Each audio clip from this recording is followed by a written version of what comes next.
Welcome to A Climate Change, the show where we talk with change makers and thought leaders who are taking action to stop the existential threat of climate change. I'm your host, Matt Matern. Thank you for tuning in and welcome to part 2 of my conversation with Paul Bledsoe. Paul is a former White House climate advisor and a lecturer at American University.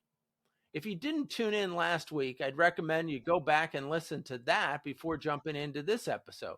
Full disclosure, this conversation was recorded a few hours before the debate, but by now you've probably seen a lot of clips circulating on social media. In the second half, Paul and I discussed the broader implications of Trump's potential second term, and Paul breaks down his plans outlined in Project 2025, which Trump continues to claim he's not affiliated with, but we know that's just one of his lies, since most of his advisors were involved in writing it. Paul highlights the dangers of this radical agenda and the MAGA plans to gut agencies like the EPA and NOAA, undermining years of progress on climate policy. The discussion then shifts to Kamala Harris's appeal to middle-class voters, and we compare each candidate's VP picks. As a reminder, make sure to register to vote, as this will be the most consequential election of our lifetime. Okay, here's part 2 of my interview with Paul Bledsoe. Let's talk about Project 2025, which is the project that a lot of conservative thinkers had come up with as the playbook for the Trump administration if he were elected, and in particular, the focus on the environment or lack of environmental interests that Trump has. Right. So, when Trump was first elected, even he said he didn't think he was going to win. And so it was complete chaos. They were not ready to govern. And it was obvious from the start that that was the case. And it was actually fairly ineffective administration in implementing what he claimed he was going to do. He basically governed by press release. He just put out a press release, and then often he wouldn't actually do the things he said he was going to do. This time is going to be real different. If he is elected, he has a cadre of thousands of right-wing acolytes who have put in place incredibly radical plans to shut down key parts of the U.S. government, like the Department of Education, to give away massive amounts of monies to billionaires, to explode our public debt, to reduce investment in public goods. He is incredibly dangerous now because he could actually do all these radical proposals that are in the Project 2025. And so this is why it's much more dangerous this time. The other thing, of course, is that Trump has talked about weaponizing the criminal justice system, the U.S. Department of Justice, to go after all his political enemies. And so we're in a position where he was not ready to be president the first time. He didn't have a cadre of serious advisors who were going to implement his right-wing radical policies. This time he does. That's why this is so dangerous. I guess I haven't read as much of the actual implementing document on Project 2025. Is there much in there about the environment?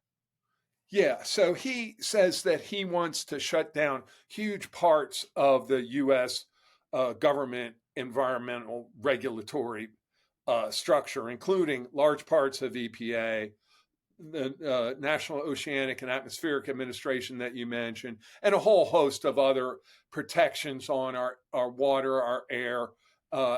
Just as an ideological exercise, he's proposing all those things. And he has said that he wants to do that.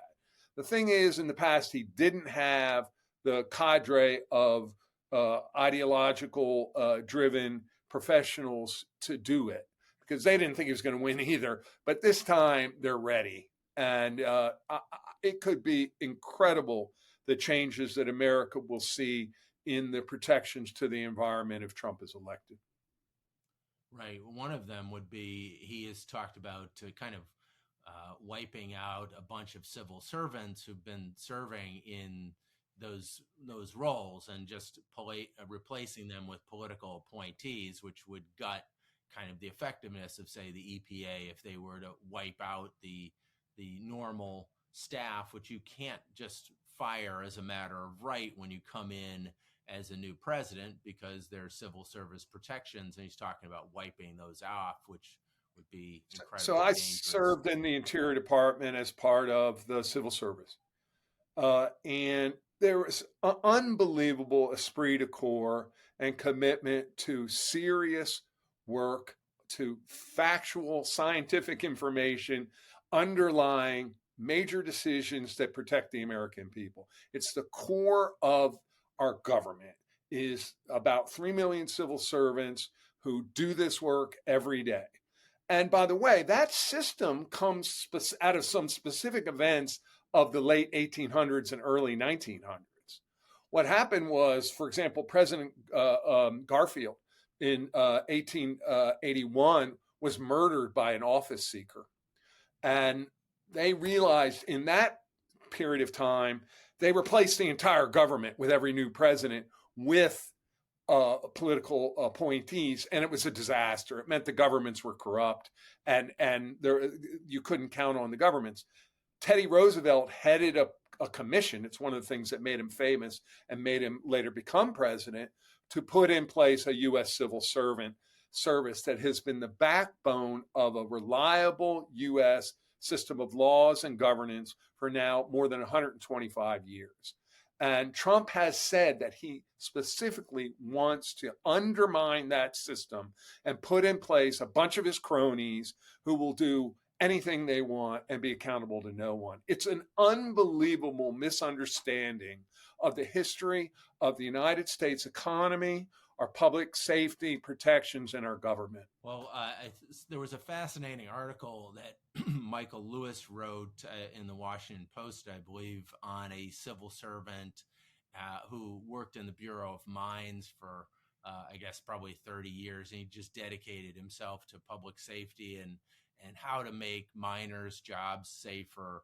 And, it was brilliantly written. And it was, I think the point was there are just millions of people doing work like this, trying to help their fellow Americans be safer, or to have our economy work. And many of those people are unsung heroes. And it's very easy to kind of bash the federal government, this big behemoth that does no good. But, the truth is that there are lots of people doing incredible work on our behalf. Well, just, ask yourself a question. When it comes to the safety of the food your children eat, or the air they breathe, or the water they drink, you want Jared Kushner in charge and his cronies, or you want scientists who've been working on this for 20 and 30 years and devoted their entire lives to it? That's really the choice. I mean, do you want a bunch of Trump's cronies to make these decisions? Of course not. That's crazy. It doesn't make any sense for the economy, for our public safety, for our health and well-being.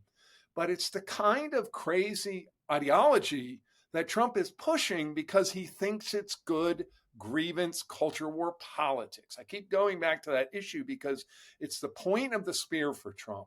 As long as he believes he can scare people, instill fear in them, create grievances, that's his goal. And I think Harris has been brilliant in creating a much more positive, future-oriented, young-focused vision of where the country's headed. That's why, amazingly, just a few weeks after she was nominated in Chicago, there was polling showing that more Americans thought she was a change candidate, even though she's a sitting vice president, than Donald Trump. And I actually thought that was a very important poll because it showed something, that her vision of a positive future for America's people that emphasizes the middle class, that emphasizes average Americans over the billionaire class, is attractive and working politically. And that's why I think she's probably going to win. I think she's going to drive turnout of people who've been turned off from the system. I thought she had a great August, and yeah, I'm a little concerned that the election is as close as it is. And what are your thoughts on the young people getting out to vote and driving that message, and people who are not frequent voters and the like, and people who are sitting on the fence? Uh, what is what are your thoughts about getting them to the polls, energizing them? What can we do, listeners to this show and anybody out there, to help move the ball in the direction towards you know her victory in November? Yeah, it's a really important question. And I think that people have to recognize that she really is speaking from the heart. She really, I mean, she grew up as a middle class person. She didn't grow up as the designated heir of a real estate magnate, right? I mean, she grew up as most Americans grow up with middle class problems. She understands these problems and she sincerely wants to address these problems. This is who she is. And I think as Americans get to know her more, including in tonight's debate, they'll see that this is who she is. She's not a radical that Trump's lies are trying to pretend that she is. She's just an average American. And I think people are tired of the elitism that is at the root of Trumpism. Trump's elitist allies just try to scare the hell out of people, and they lose sight of actually the long-term interests of most people in our country. So I think her focus on young people, on the middle class, on job creation, on reproductive rights, on health care. These are things that most Americans deal with in their everyday lives. And I think it's going to win. As to what people should do, listen, this is going to be a close election. That's just the way it is in American politics now. Every vote counts. Remember, Joe Biden won the key states that won him the presidency in 2020 by, 10,000 votes in several cases. The total number of votes that could have switched and made Donald Trump president was less than 100,000 votes in 3 states. I mean, it was an incredibly close election in 2020. It's going to be close this time. Young voters, swing voters, people who care about the future of this country have to recognize they have to get out there and vote. They have to talk to their friends, create a social network, get involved with the campaign. This really matters. And I feel that Harris is really a breath of fresh air. Joe Biden did us a favor by stepping down because, in my view, he was not able to serve a second term. I don't know why it didn't happen earlier. I think it should have happened earlier. I think that's a completely legitimate point. But as it turned out, Harris is probably the best candidate against Trump. For one thing, Trump has a really hard time dealing with women, and he doesn't interact well when confronted by women. Nancy Pelosi showed this. Nikki Haley showed this. Other women have showed this in interviews. It doesn't go too well. He's got a lot of problems there. I think that's going to show I think it shows already in the gender gap in the polling, but I think that's going to show in the debate tonight too. So when you put all those issues together, I think she's the candidate of the future. And I think people should see that she's sincere and that get behind that idea. And I suspect that just enough young people, just enough swing voters will do that. Well, that's I think you're right on that. The question I was going to ask is, what impact does a Dick Cheney endorsement of Kamala Harris do, as well as his daughter? And is that an earthquake in politics or what? I mean, I will admit that I was surprised when I heard that, and as somebody who has worked against Dick Cheney for much of my political career, but I think it shows how dangerous most normal people who have thought about it and looked at him closely view Trump. There are hundreds of major Republican figures who have said they will never vote for Trump. And in fact, half of Trump's own cabinet refused to endorse him for president. Half. That's never happened before, ever, in any political circumstance. So Republicans have made a devil's bargain with Trump. You know, when I was first in politics working on Capitol Hill, I worked with really honorable people like Bob Dole and Pete Domenici. You know, we disagreed over issues, but I really admired these people. They were genuine public servants. Olympia Snowe, there were many, many others. And even when you disagreed with them, you respected them. They based their arguments on factual information. They didn't lie all the time. They didn't try to manipulate everyone all the time. That's not Trumpism. Trumpism is a kind of a cancer on our body politic that has infected the Republican Party, that is incredibly dangerous because it's all about his perceived political self-interest. And so it leads to incredible lies about factual information. Let's take climate change. Trump has repeatedly questioned the underlying science of climate change. More to the point, he has prevented our own government from protecting our own people from things like wildfires and more extreme storms and flooding and heat waves. He will do that on steroids in a second term. So these decisions to lie and to deny factual information have real consequences to the American people and to people around the world. They have consequences to our economy, to our public health, and our public safety. And I think that people have had enough. I really think that the change vote is away from Trumpism, which is really just a pack of lies. Hopefully, there'll be enough people who are Republicans and independents who are conservative leaning who will say, "Hey, enough is enough."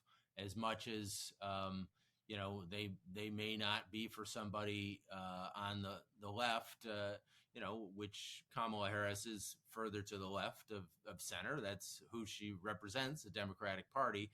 But putting country ahead of party, and I think that's the message here to, I think, these swing voters is saying, hey, Trump is too dangerous, both for the environment as well as for our democracy. And you just can't take that risk of putting our democracy at risk for his personal benefit. I think that's right, but I also truly believe that she's more centrist than he is, far more centrist. I think that her values are classic middle-class values. She believes in fairness. She believes that average working people should get a decent wage. She believes that women should be able to protect their own bodies. She believes that health care should be available to people through Obamacare, which, she believes that the states should get Medicare and Medicaid aid. She believes in these very basic middle-class values. I don't think she's far left at all. I think she's in the center. And one of the things that's interesting... I wouldn't say far left, but I would say, hey, she's left of center, which is the Democratic Party is left of center. Yeah, I would just say that everyone assumes they know where she is politically, and I'm not convinced they do. I think that she's more likely to be a Harry Truman-like figure, which is someone who becomes president without necessarily a huge amount of scrutiny from the American people, but then applies an independent set of policies. I think that her focus on inflation, her focus on growing 25 million new small businesses with $50,000 of startup money, that doesn't sound like liberalism to me. To me, that sounds like a centrist, middle-class set of policies. So we may differ about what's left and what's right, and obviously many Democrats are to the left. I just think her vision is actually a little more unifying and a little more centrist than people think.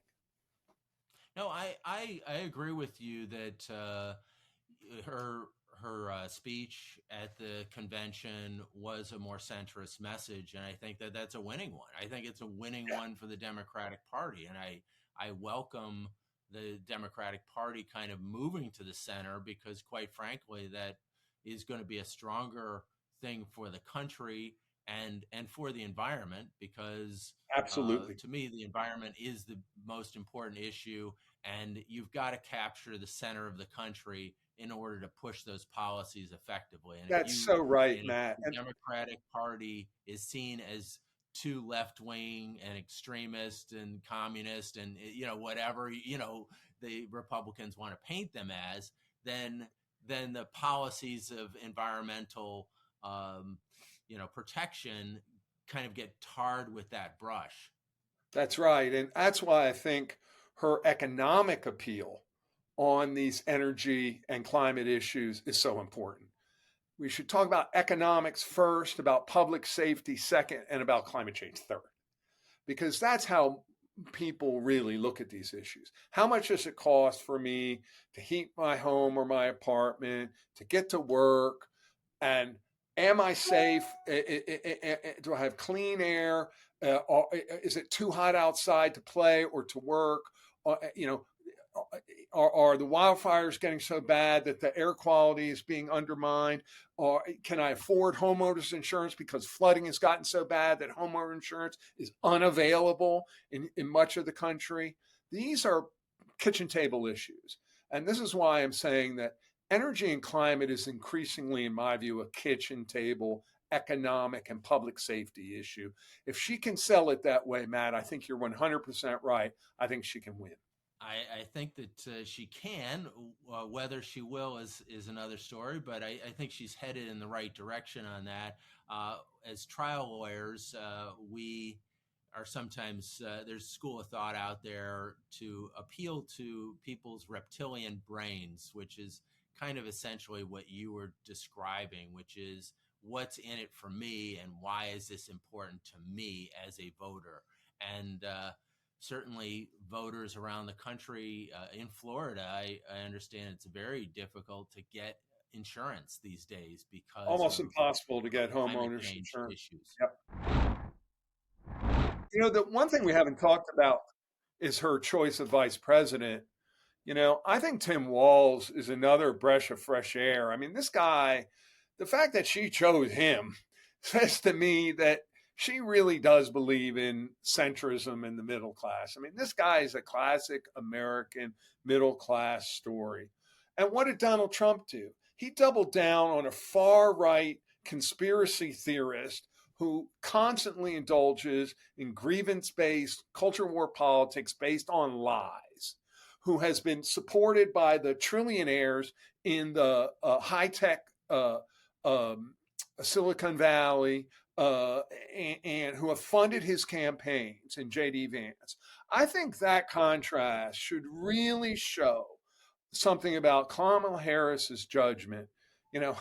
One is a coach and a teacher, Tim Walz, and the other is a venture capitalist who made a fortune really quick by trading on ties from Yale Law School and then getting in close to Peter Thiel and other right-wing players in the tech industry. And so ask yourself, who's most likely to understand what's really happening to the American people? Now, I know that J.D. Vance wrote a book and he claims that he came from a hard scrabble background, and I don't dispute that at all. I know that he served in the military, so did Tim Walz. I think I respect both those things. But what has he done as an adult? As an adult, all he's done is pursue opportunism for his self-interest among the rich and not represented middle-class values. So I think that's a telling decision and contrast. No, I think that the Tim Walz decision is a good one, and he came from a swing district. He helped swing that district and vote Democratic after 100 years, essentially in Republican control, which tells you a lot about the guy. And he's I think he's governed in a way that probably is the way forward for the Democrats, is from a centrist perspective, from an area that you try to get votes from both sides and win an election with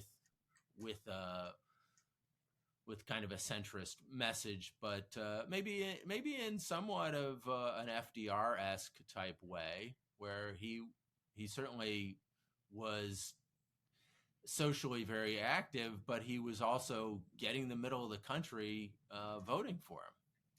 Yeah, I think the interesting thing about Walz is he recognizes that these cultural issues are important, right? He did serve in the military for 24 years.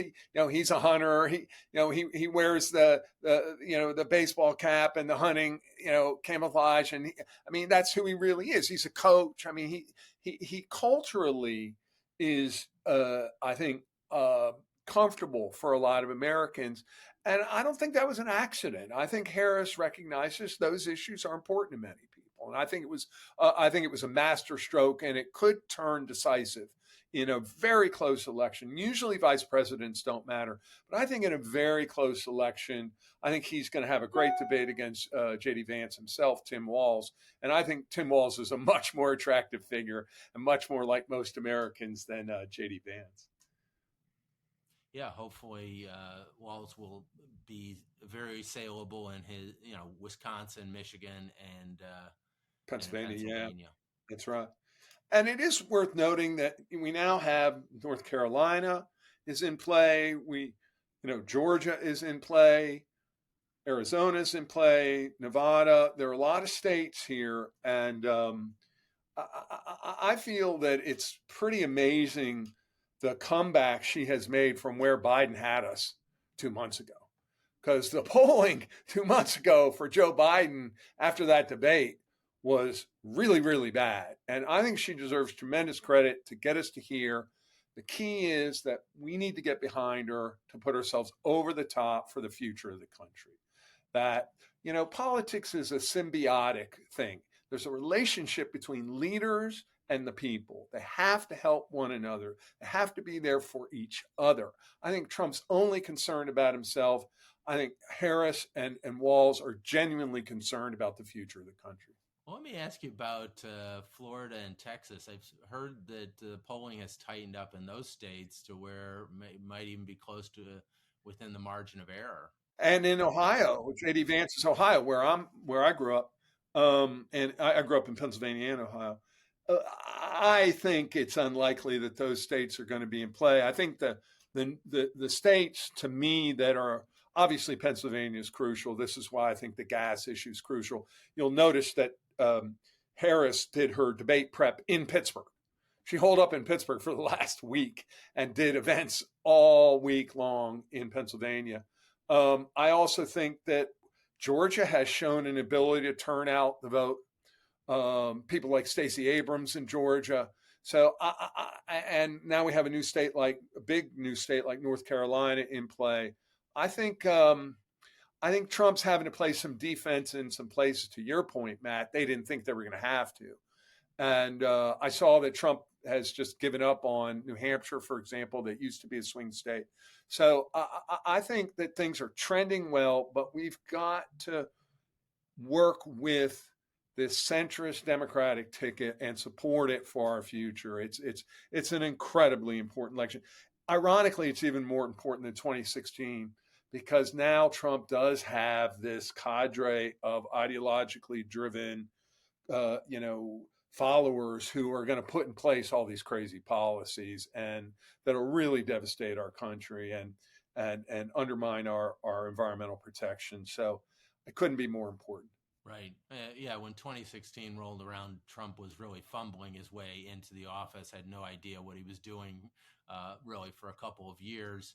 And this time around, he understands kind of the levers of power a lot more than he did in 2016. So it makes him a lot more dangerous than he was.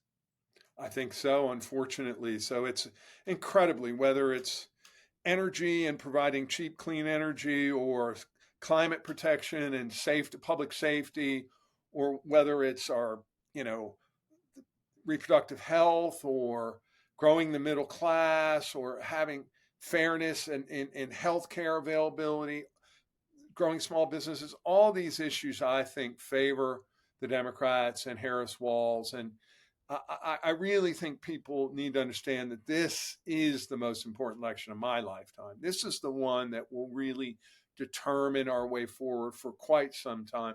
And we haven't even talked about the international implications of having Trump, and he's going to give away half of Ukraine, on day one to Vladimir Putin. I don't know why he's got such a bro crush on every dictator around the world, but it's an incredibly dangerous thing that he just wants to pacify every dictator by giving them the run up to World War II like pacifist options. I just think he's a very, very dangerous figure. Well, literally saying that he would tell green light Putin to invade some of our NATO allies if they didn't pay up their 2%, that they would, like that's the most insane thing ever, or to destroy NATO. I mean, the most effective alliance for keeping the peace in Europe for 75 years. The danger is just extraordinarily high, and he is either an idiot or a pawn of Putin. That's right, Matt. And the other thing is, you just see in his rambling Fidel Castro-like 3-hour speeches that he's increasingly unhinged. He's talking about topics no one knows what he's talking about. He's talking about sharks and bacon prices tripling, and just crazy stuff. This is why Tim Paul says he's now weird. Let's be honest. Who is the person who you worry about their age and temperament in the presidency? Trump with the crazy stuff he says all the time, or Harris with a new centrist vision of the country? I have to say, I think that Trump tonight in the debate will just show his colors again. And I think the American people at the end of the day need to make the right choice. And I believe they will. Well, I do too. And Trump got away with a C- performance in the last debate, and thinking that he looked good. And it was only because Joe Biden was clocking in at a D- that looked decent. But I think when faced with somebody who actually will bring a fastball to the debate, I think Trump is going to strike out a bit more today. I think the contrast will be really clear about who cares about the country and average Americans, and who's just a self-interested politician willing to say anything. Trump will just say anything to get attention and to scare people. It's mind-boggling that people ignore the trail of thousands of lies that he tells on a routine basis, increasingly bizarre lies. And I just don't think, I think in the long run, Americans have had enough of Trump. Well, I think so too. Well, Paul, it's been great having you on the show, and appreciate your time and your insights. We certainly look forward to, seeing how this all plays out in November, and hopefully Harris will win this one, because it is such an important election for the environment and for so many issues facing us and internationally. As you said, there's a ton of issues internationally that are extraordinarily important that she would bring great leadership to, as opposed to Trump, who is going to give away the store to Putin. Thank you, Matt. It's been my pleasure, and hopefully we can have a more upbeat talk after November 5th. Sounds good.